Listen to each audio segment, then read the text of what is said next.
Kali ini kita sudah memasuki tema 4, subtema 1 dan 2. Kita sama-sama akan belajar muatan pelajaran PPKN. Apa toh yang akan kita pelajari? Hari ini kita akan mempelajari kegiatan bersatu dalam keberagaman di rumah dan di sekolah. Siapkan alat tulis kalian, buku PBD kalian, serta buku paket tematik kalian. Kita awali pelajaran muatan PPKN dengan baca basmalah bersama. Bismillahirrahmanirrahim. Pada tema 4 subtema 1 dan 2 kali ini, kita akan mempelajari bagaimana sih kegiatan bersatu dalam keberagaman. Karena masyarakat kita memiliki keberagaman yang berbeda, baik itu suku, agama, fisik, hobi, ya toh, warna kulit, itu semua termasuk keberagaman. Kita mulai saja ya. Kebersamaan merupakan perwujudan sikap persatuan. Jadi kalau kamu bersama-sama, baik itu bersama keluargamu, melakukan kegiatan bersama temanmu, itu merupakan wujud dari sikap persatuan. Agar terwujud sikap kebersamaan dalam keluarga, harus ada saling pengertian dan bekerja sama. Jadi kalau di rumah melakukan kegiatan bersama-sama, harus saling mengerti, saling membantu, serta saling bekerja sama. Kalau sudah melakukan kegiatan yang bersama-sama, itu sudah menunjukkan sikap persatuan, baik itu di rumah maupun di sekolah. Kita lanjutkan materi berikutnya. Apa saja toh kegiatan-kegiatan di rumah yang menunjukkan sikap keberagaman? Nah, ini adalah 3 kegiatan awal, yaitu ada keluarga Dayu yang sedang bekerja bakti membersihkan rumah. Hal seperti ini merupakan kegiatan kebersamaan.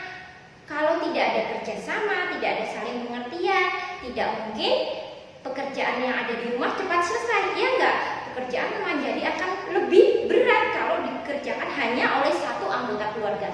Karena dilakukan secara kerja bakti untuk membersihkan rumah, saling bekerja sama, saling bersatu, pekerjaannya akan cepat selesai. Kebersamaan berikutnya dilakukan oleh keluarga Dayu, yaitu mereka piknik bersama.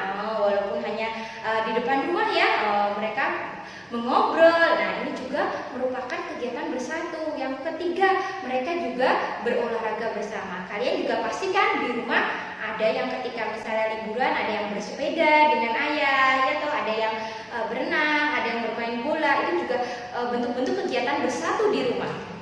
Kemudian yang dilakukan keluarga Dayu berikutnya itu makan bersama.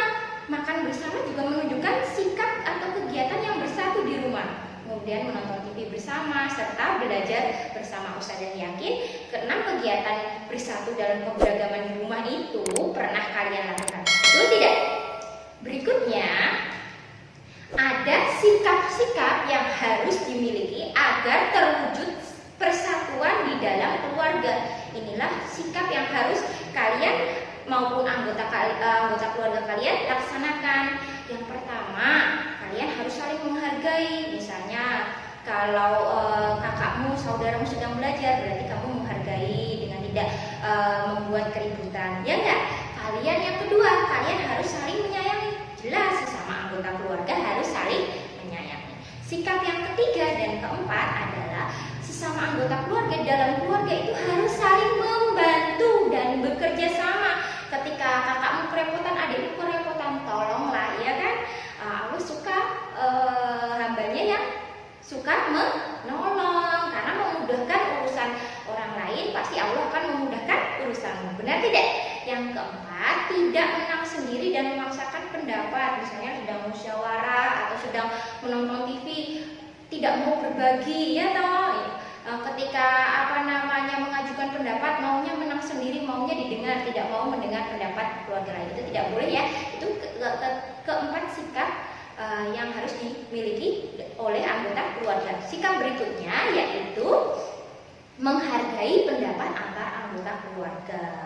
Misalnya mereka musyawarah sedang berembuk ke suatu tempat, ada yang aku tidak mau, tidak usah didengarkan ayah. Tidak boleh, sesama anggota keluarga mempunyai hak yang sama, hak berpendapat yang sama. Yang keenam, tidak mudah emosi dalam menyelesaikan masalah. Misalnya keinginanmu tidak dituruti oleh orang tua, kamu langsung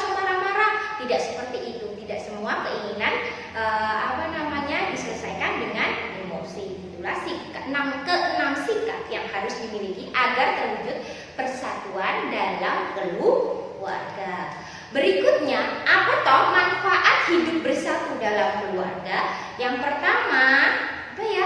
Lingkungan rumah menjadi nyaman dan tentram. Ya. Yang kedua, keluargamu menjadi rukun kalau bersatu. Yang ketiga, terhindar dari perpecahan karena tidak ada yang bertengkar.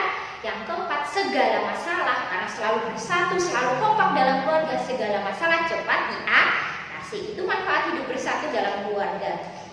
Kemudian akibat, nah ini kebalikannya, akibat jika tidak ada persatuan di dalam suatu keluarga. Yang pertama adalah rumah menjadi tidak nyaman ditinggali. Iyalah, rumahnya isinya pertengkaran terus, ya tuh, percakapan terus. Yang kedua, perpecahan dalam keluarga karena saling acuh. Saling acuh itu saling tidak memperhatikan, tidak mau membantu, tidak mau bekerja sama. Ya udah sendiri-sendiri, itu namanya acuh, tidak peduli. Yang ketiga, keluarga akan saling bertengkar dan berantakan. Yang keempat, karena tidak ada kerjasama, tidak ada persatuan, maka segala pekerjaan yang ada di rumah akan lama selesai, ya toh, menjadi lebih berat karena saling acuh, tidak ada yang mau bekerja sama. Itu akibatnya. Kemudian pelajaran selanjutnya adalah kegiatan bersatu dalam keberagaman di sekolah. Kita lihat ya, tadi kalau di rumah ada 6 kegiatan bersatu, di sekolah juga bisa dilakukan kegiatan bersatu yang menunjukkan keberagaman itu tidak menjadi masalah. Walaupun di sekolah agamanya, kalau di sekolahnya Siti itu kan agamanya berbeda-beda, sukunya berbeda-beda, warna kulitnya berbeda-beda, fisiknya berbeda-beda, tapi mereka tetap bersatu. Yang pertama, gotong royong, piket kelas. Nah, piket kelas kalau cuma satu orang yang menyelesaikan membersihkan kelas jelas akan lama, tapi kalau bersatu cepat selesai, ya tidak? Yang kedua, musyawarah kelas untuk membicarakan masalah yang ada di kelas, misalnya pemilihan ketua kelas, pemilihan regu piket. Itu kalau dimusyawarahkan akan cepat selesai masalahnya. Kemudian olahraga bersama, kompak ketika pelajaran olahraga.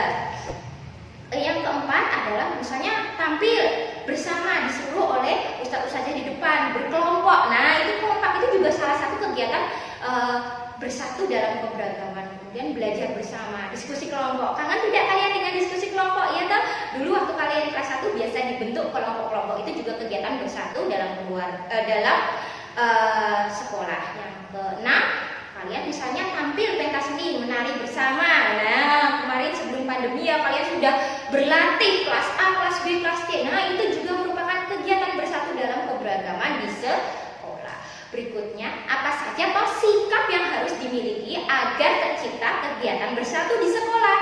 Yang pertama, saling menghargai. Betul. Yang kedua, tidak pilih-pilih teman. Tidak berteman hanya misalnya yang pintar saja, tidak berteman hanya yang dengan orang yang kaya saja. No, tidak boleh. Sesama manusia itu sama di mata Allah, tidak boleh pilih-pilih teman.